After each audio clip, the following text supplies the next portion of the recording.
Oi, gente, tudo bem com vocês? Hoje nesse vídeo eu vou falar sobre algo que há muito tempo os homens vêm tentando entender, vêm buscando, que é a compreensão da existência humana.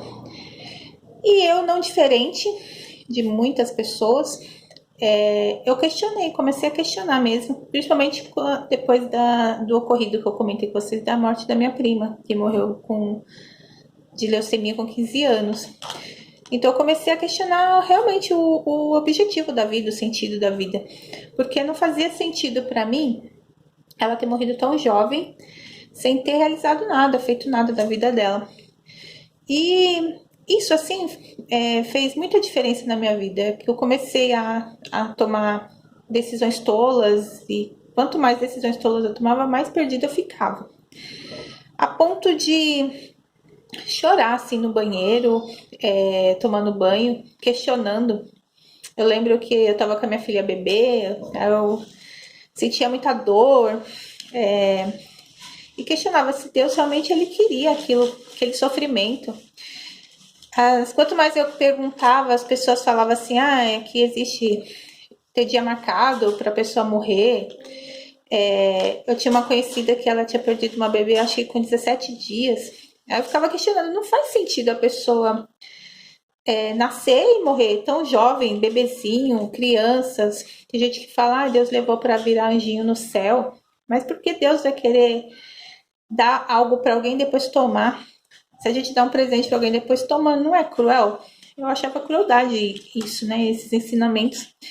Então eu questionava muito sobre isso. Na época da escola, assim, eu sempre gostei de filosofia, na sétima série. Tanto que meu sonho ainda é ir pra Grécia, assim. Eu gostava muito de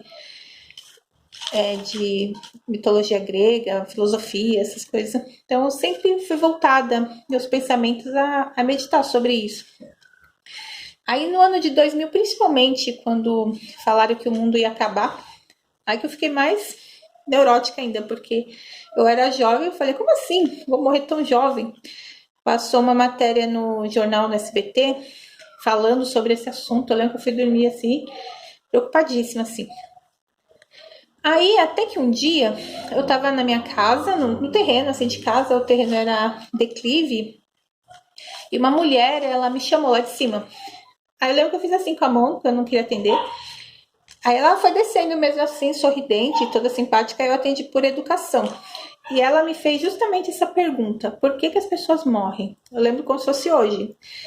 Isso já tem uns 20 anos já. E aí eu lembro que eu respondi para ela assim: eu acho que é para caber mais gente no planeta. Aí ela me garantiu que já havia sido feita uma pesquisa que, mesmo se ninguém tivesse morrido, a Terra comportaria todo mundo. E aí eu falei, então por que então as pessoas morrem? Aí ela me perguntou se eu queria estudar um livro que ia responder essa pergunta para mim.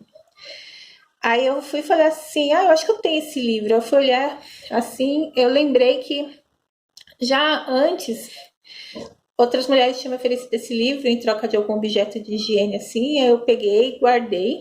Elas até ofereceram o estudo na época, mas eu lembro que a minha filha era bebezinha, não dormia à noite. Falei, não dá, porque ela não dorme à noite, acordo tarde, e durante o dia é uma luta para fazer o serviço de casa.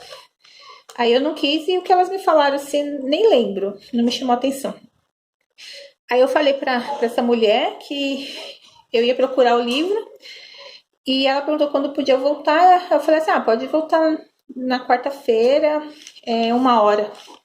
Que era um tempo que eu ia ter livre para poder estudar. E eu sempre gostei, né? Eu falei pra vocês, sempre gostei de fazer curso. Se eu tô em casa sem fazer nada, parece um curso gratuito, por que não, né? Mais produtivo, aprender.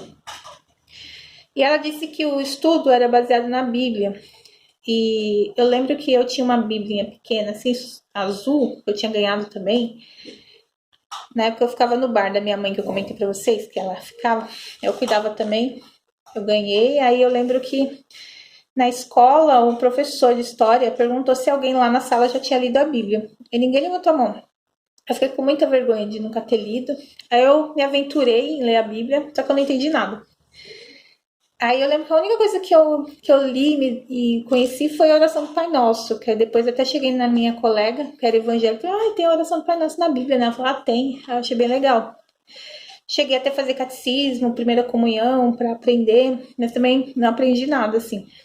Então eu fiquei bem ansiosa pro estudo, fiquei super ansiosa para aquele estudo. Aí eu lembro que eu até preparei lanchinho assim, esperando ela.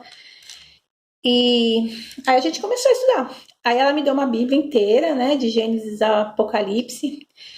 E eu lembro que eu passava a madrugada a fio, assim, devorava mesmo, lendo as referências, assim. O que eu não entendia, eu ligava para ela para perguntar. Eu gostava tanto que teve uma vez que... Uma vez não, ela começou a vir em casa dar estudo. O estudo, o combinado era 1 hora, né?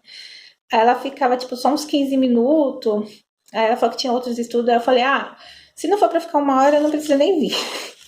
Aí ela foi e falou, não, tá bom, vou separar 1 hora pra você. Então eu gostava muito de estudar a Bíblia, né? Aí depois, tá. E assim, eu perdia sono, né, estudando. Existem 3 coisas na minha vida que me fizeram perder o sono. Que foi quando eu fazia planta pra casa. Depois, esse estudo da Bíblia. E agora esses vídeos que eu tô fazendo.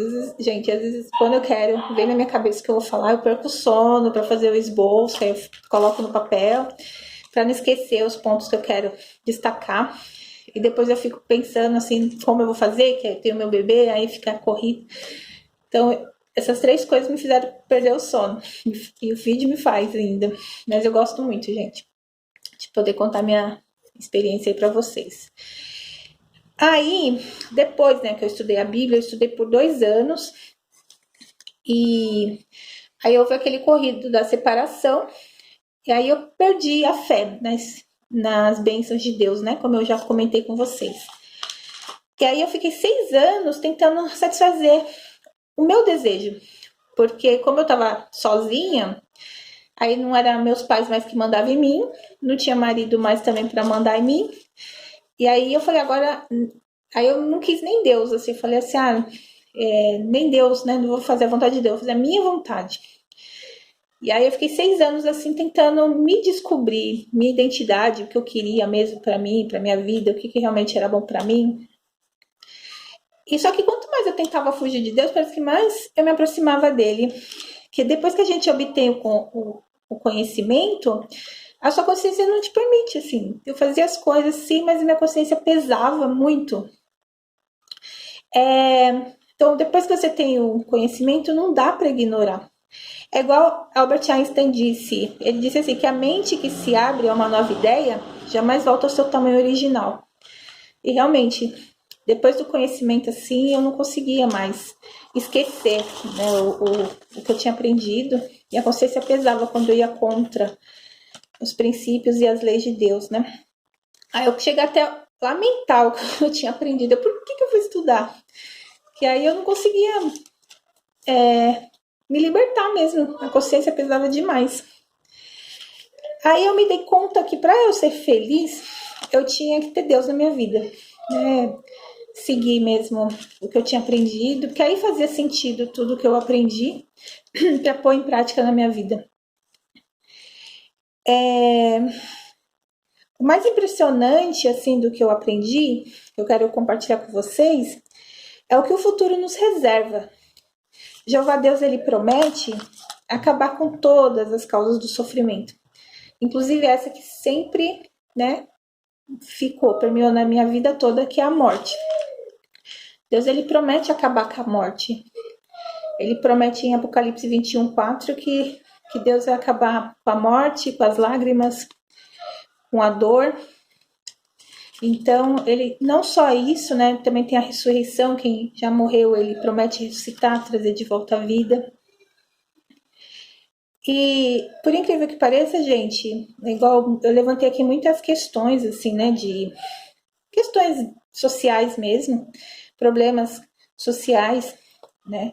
Não foi intencionalmente para chegar a esse fim desse vídeo, mas a Bíblia traz solução para todos esses temas, assim, que eu levantei.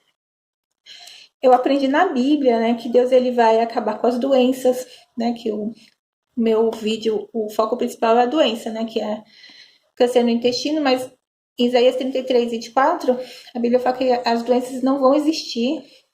Então, nenhum tipo de doença. Quem é cego vai voltar a enxergar, quem Quem é surdo vai voltar a ouvir, quem não fala vai falar, quem não anda vai correr. A Bíblia promete acabar com a violência, igual que eu falei da violência doméstica, né? Maus tratos na infância. Então, a Bíblia mostra que Deus ele não fecha os olhos para as coisas ruins que acontecem na vida das pessoas. Ele não é indiferente ao que acontece. No livro de Salmos 37, 10, 11, lá promete que Deus vai acabar com a violência mesmo, que ela não vai existir. A discriminação, que foi outro tema que eu levantei aqui, Atos 10, 34, 35, fala sobre isso, que Deus ele não faz distinção, né, das pessoas. Que mais? Ele também nos ajuda a perdoar, que é o grande segredo, né, para a gente conseguir levar a vida para frente, não ficar remoendo as coisas ruins que as pessoas fazem, que faz mal para nós mesmos, né? Até a Bíblia fala assim que o ciúmes é a podridão dos ossos, né? Não ter ciúmes. Então ela ajuda a gente a desenvolver várias qualidades através do seu Espírito Santo, né? Que são 9 frutos do Espírito. Então ela ajuda a gente a ter autodomínio para poder controlar a nossa raiva, controlar nossos sentimentos. Na questão, né, que eu falei no vídeo anterior sobre a desigualdade social, Deus promete que todo mundo vai ter moradia, casa própria. Isso está em Isaías 65, 21 e 22. Cada um vai construir sua casa e morar. Promete que não vai haver mais a fome. Então, gente, são promessas assim maravilhosas, que é a solução do problema da humanidade. Aí depois que você aprende isso, quando vem os problemas na sua vida, como não lembrar, né? E não querer isso para nós, independente do que está acontecendo, a gente tem uma esperança para o futuro. E aí ele promete a vida eterna, viver para sempre. Hoje a gente morre, as crianças morrem. Isso é fruto do pecado. Nós morremos porque herdamos o pecado de Adão e Eva. Deus enviou Jesus Cristo para nos redimir dos nossos pecados. Então, futuramente, Deus promete que não vamos morrer, vamos ser jovens para sempre. Imagina, sem adoecer, sem envelhecer, sem morrer. E quem promete, né? Deus, que não pode mentir, tá? Em Tito 1, 2. Então, como eu não queria compartilhar essas boas notícias com vocês, né, gente? Eu fiquei muito ansiosa para fazer esse vídeo. Quando eu lembrei, assim, me deu um estalo, assim, eu falei assim, eu vou contar como foi que eu aprendi a verdade na Bíblia, né? Sobre o futuro, sobre o objetivo realmente da vida, o sentido da vida. Deus nos criou para viver para sempre felizes aqui na Terra. E Jesus Cristo, ele disse, né? Ele falava, o objetivo dele era falar sobre o reino de Deus, no ministério que ele ficou aqui na Terra 3 anos e meio, o tema principal era... E ele mesmo mandou a gente, né? Em Mateus 24, 14, ele disse que essas boas novas do reino seriam pregadas em toda a terra habitada. E está sendo pregada, né? E é bom todo mundo conhecer, porque Deus estende essa oportunidade para todos de ser súditos do reino dele. Aquele reino que a gente pede na oração do Pai Nosso. Lá a gente não pede venha, venha, não que a gente vá. Venha seu reino, seja feita a tua vontade na terra, assim como já está sendo feita no céu, né? E é isso, gente. Então seja feita a vontade de Deus aqui na terra. E essa esperança é o que me dá força para estar passando pelo que eu estou passando.